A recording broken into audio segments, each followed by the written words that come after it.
Welcome into your Seattle Seahawks Report. I'm Jordan Giorgio. We have a ton of news and rumors to get into, so let's go ahead and see what's on tap for today.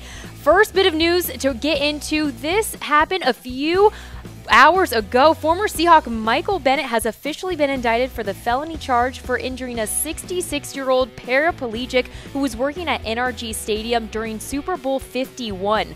Bennett was there watching his brother Martellus Bennett for the New England Patriots. Immediately following the game, Bennett shoved his way onto the field where all the players were gathering to celebrate, and stadium security, including the 66-year-old disabled victim, told Bennett that he had to use a different entrance for field access. Instead, he apparently pushed his way through them, causing some injury. As a result of the indictment, a warrant has been issued for Bennett's arrest. Prosecutors are currently working with Bennett's counsel regarding his surrender. Next rumor to get into, are the Seahawks trying to re-sign Byron Maxwell? I'm giving this one 3-12 flags, which means it is pretty likely. The Seahawks decided to bring back Maxwell last season following his release from the Miami Dolphins. And according to NFL Network's Ian Rappaport, the Seahawks appear keen to keep Maxwell around a little bit longer. Maxwell was brought to Seattle following Richard Sherman's season-ending Achilles injury. He worked his way back into the starting position and finished with 38 tackles, an interception, a forced fumble, and 7 passes defended in his 7 games. You are watching your Seattle Seahawks Report, presented by Mizzen & Main, the most comfortable dress shirts for men made with performance fabric. You could go ahead and get one today at www.comfortable.af because these shirts are comfortable as F. Let's keep it rolling here with all the latest news and rumors out of Seattle. Next rumor to get into, are multiple teams having interest in Earl Thomas? Yes, this is true. There have been plenty of trade rumors involving Thomas's departure from the Seahawks after spending his first 8 seasons in the league with the franchise. According to Jason La Canfora of CBS Sports, there are several different teams that have spoken with Seattle about acquiring the 28-year-old, including the Dallas Cowboys. Despite dealing with some nagging injuries over the last couple seasons, Thomas has remained one of the top players at his position, but he would come at a high price. A bit of news to get into, the Seahawks have signed defensive tackle Tom Johnson. This is official, and they made this official yesterday. The Seahawks and Vikings continuing their exchange of players because Seattle has agreed to terms on a 1-year deal worth up to $2.7 million. So Sheldon Richardson heads to Minnesota, and Johnson replaces Richardson in Seattle. Another bit of news to get into, the Seahawks have officially signed running back Mike Davis. This also became official yesterday. Mike Davis, the 25-year-old, showed promise for Seattle through the second half of the 2017 regular season.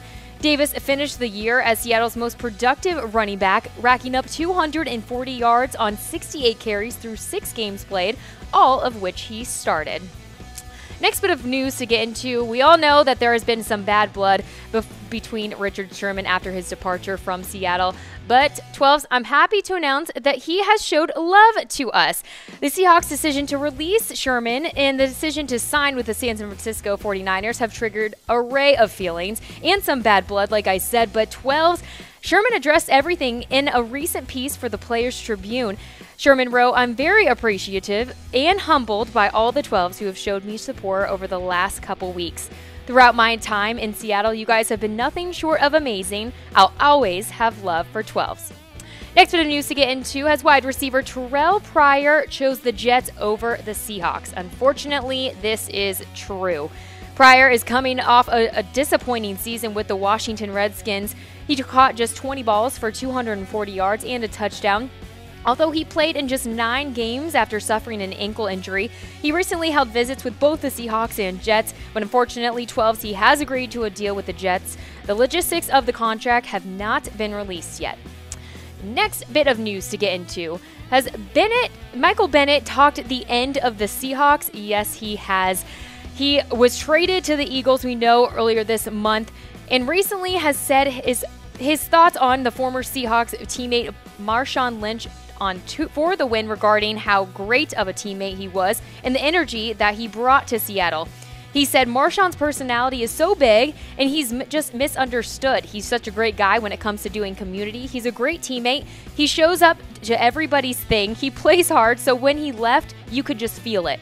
He was just that guy that had that swag that made the Seahawks feel like a different type of team. Next rumor to get into, did the Seattle Seahawks not offer Sherman a pay cut? Well, we're giving this one 212 flags. People are talking. In Sherman's first-person story published on the Players Tribune, he said that the Seahawks did not offer him a pay cut but instead simply released him with no negotiations. But that runs counter to reports that the Seahawks wanted Sherman to take a pay cut, possibly a part of a contract extension. Sherman wrote, "First of all, contrary to some reports, the Seahawks didn't ask me to take a pay cut. There was no negotiation. When I met with them on March 7th to discuss my future, they informed me of their intent to release me. They didn't know when they were going to do it, but it would be soon," they said. So 12s, there's always two sides to every story. Which one are you going to believe?